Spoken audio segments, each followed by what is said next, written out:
Hi friends, welcome to my channel. My name's Fiddle.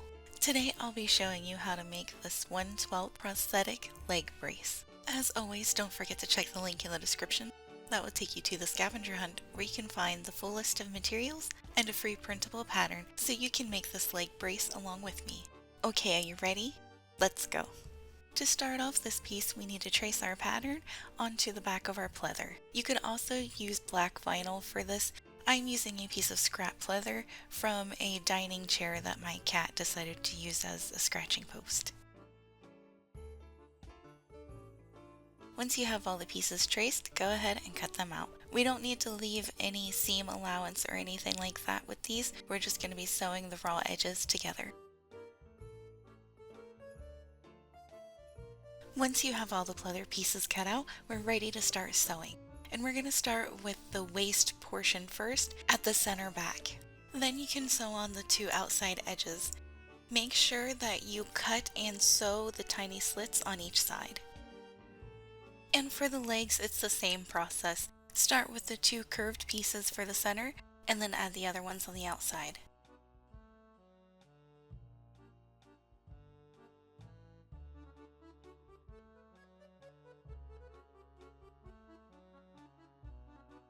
Okay, now we have to do it again, but this time we need to leave a hemline around all the pieces. And before you get started sewing, plug your iron in so that way by the time we're done, it's ready.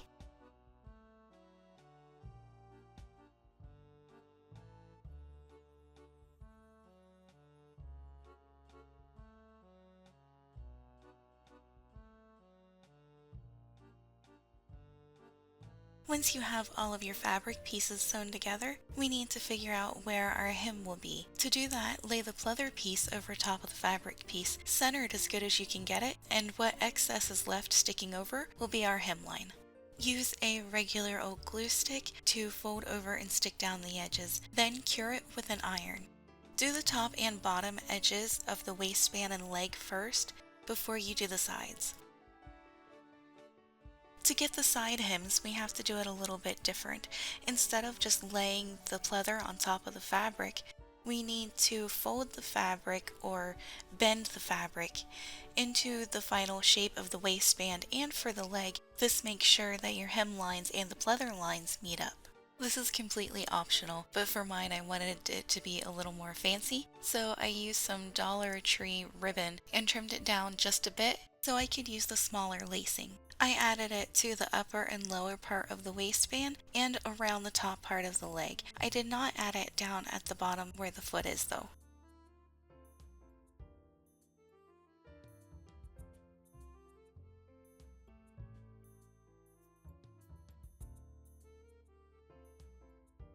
Then used my glue stick and iron to hold it in place.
Once you have all of the lace glued down, set it aside and we're going to start working with our straps and jump rings.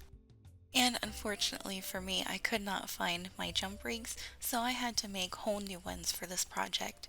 And I did that with a jewelry head pin and a few pairs of pliers. I think all in all, you'll need 20, but just to be on the safe side, maybe 25.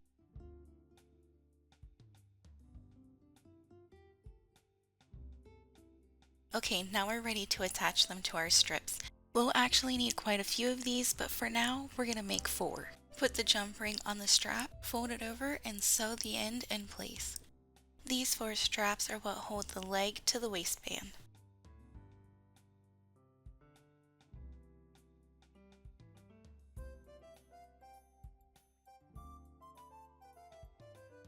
Once you have all 4 pieces ready, we can start attaching them to the waistband.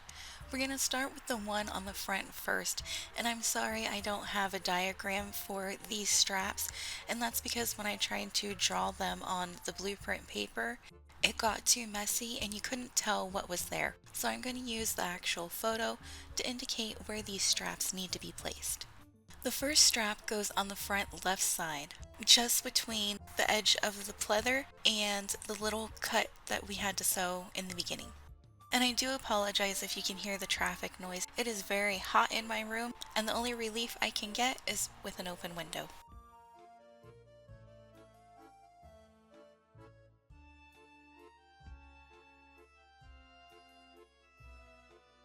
The second strap goes right on the hip seam line.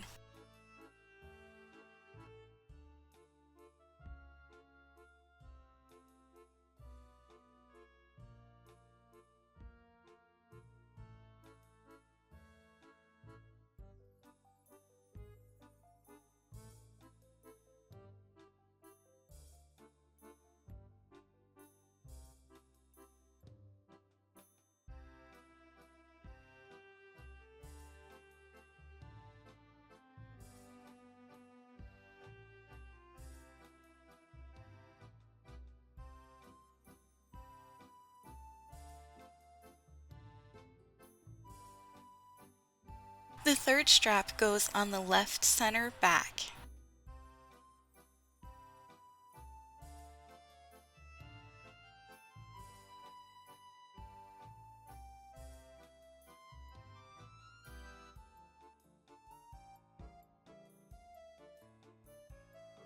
And the fourth strap needs to be attached just on the other side of the back seam line.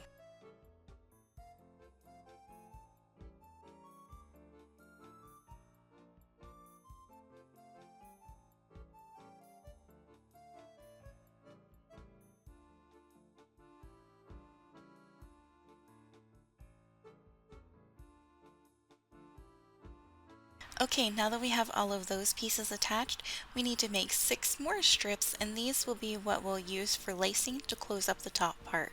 We'll need 3 for each side, and we want the jump ring to just meet the edge of the pleather. And also, while I have a moment, I'm sorry it took me so long to get this video out. There has been points in the footage where my camera cut out, and it is all throughout this whole video. I spent a good 2 days trying to cut out all the individual frames, but unfortunately my computer did not like that and it was too much work for it. I think that I'm just gonna have to leave it the way that it is. So if you see any blips, I'm hoping they don't show up, but if you see any blips, I'm sorry. Usually when something like this happens, I just re-record and make a whole new one, but all my stuff is packed up and we're moving this weekend, so I can't remake it. And to keep YouTube's algorithm happy, I at least have to upload once every other week. Well, technically it's supposed to be every week, but sometimes that's not always possible. Okay, back to what we were doing. Once you have the waistband finished, we can move on to the leg. We're going to sew 4 strips on the inside with the wrong sides facing together, lined up at the seams except for the last one. It's going to go just at the edge on the left side.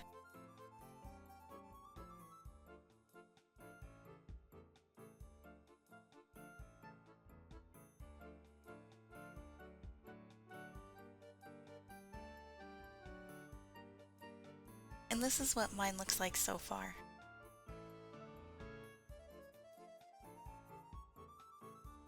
Now for the next part, I had to completely leave the footage out just because it was so bad. But what you want to do is using a piece of jeweler's wire, make an S shape to where it's almost completely closed up, and we'll need 4 of them. These will be the buckles that hold the leg and waist together. When we're sewing these buckles to the leg, we want to go around the center bar and attach them to the outside of the leg where our strips are.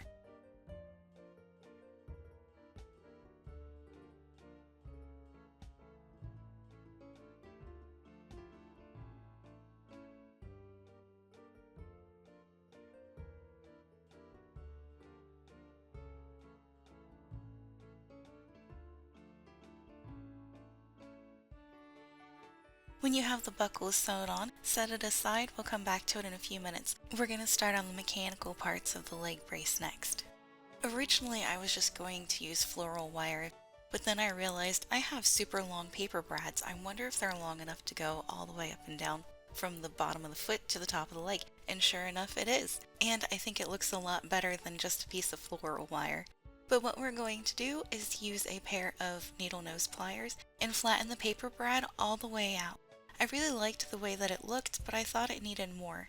And I remembered from when I was younger I had to have some pretty serious knee surgeries, and that led me to have to wear a full leg brace, something like this, and it had a gear on each side of the knee to adjust the bend in the leg. So I went through my gear stash and found 2 that were similar that looked like they would be the right idea for what I was looking for. Because the button on the brad sticks out so far, I decided to glue the gear on the underneath side of the button with E6000. And this part is completely optional. It's not really something that you would technically see on a prosthetic leg, but it does add a lot more detail to it.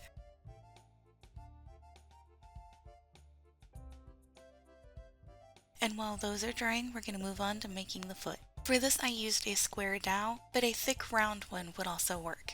I cut it about 1 inch long and then sanded it into shape. I didn't get very detailed with it. You can get as detailed as you want with your little foot.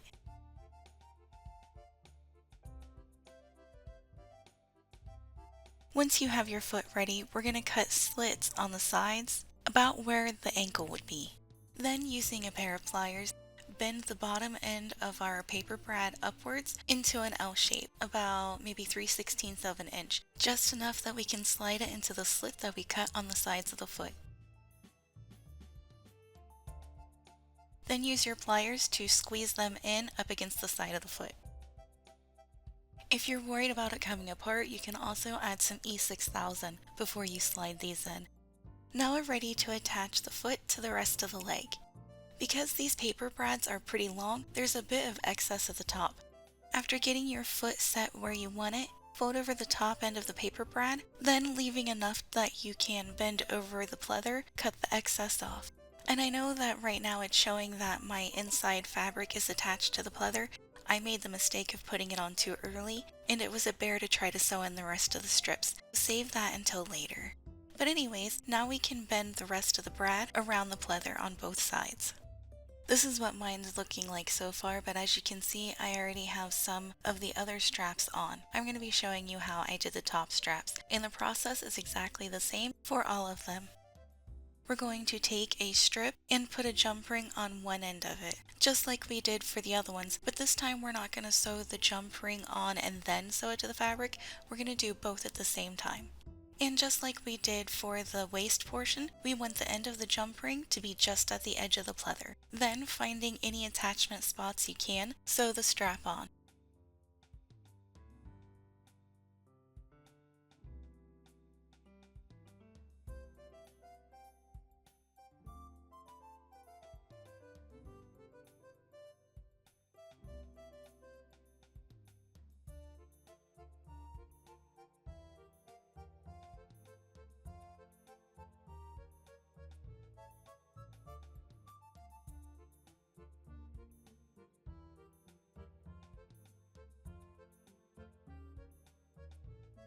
Once you've reached midway on the other end of the strap, cut the excess off, leaving just enough that you can fold the strap over, just like we did for the other side, and sew it all in place.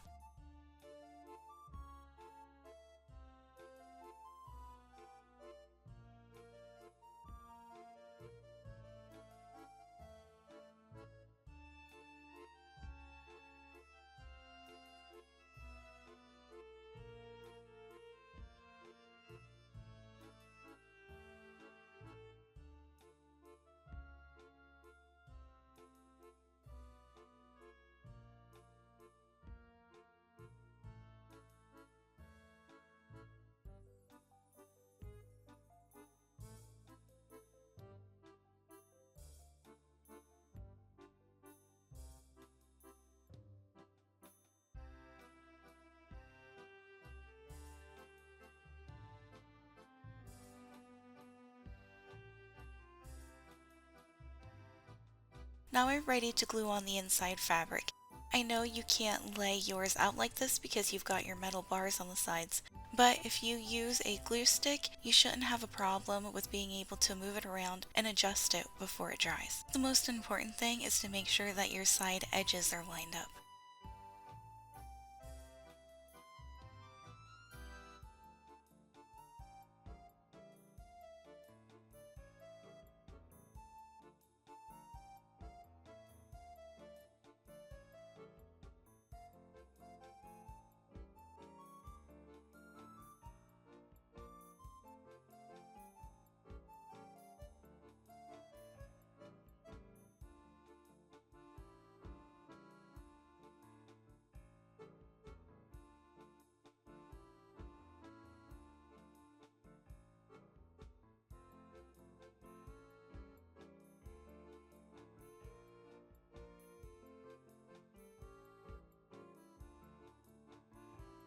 And we have just one more thing to do before we completely put it together, and that is if you are using a pleather that has a fabric mesh side, you can paint it the color that your leather is so that way it blends in a little bit better.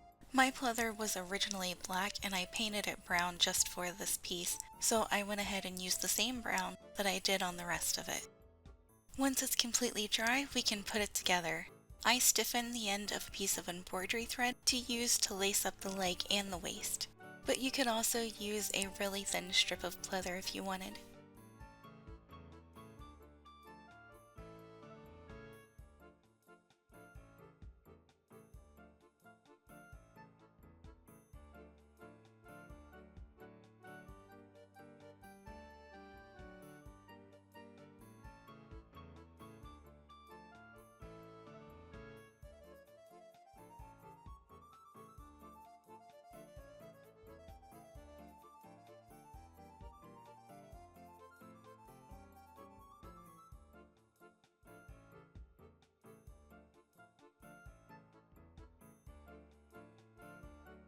And finally, we can attach the waist to the leg.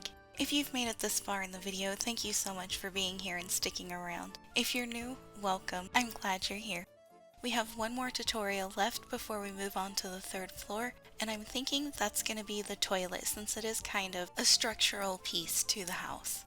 But it might be a little while before I get to that. Give me 2 weeks, so that way I can get set into the new place. But that's it for now. Happy Thanksgiving, thank you Ginger, and I'll see you next time.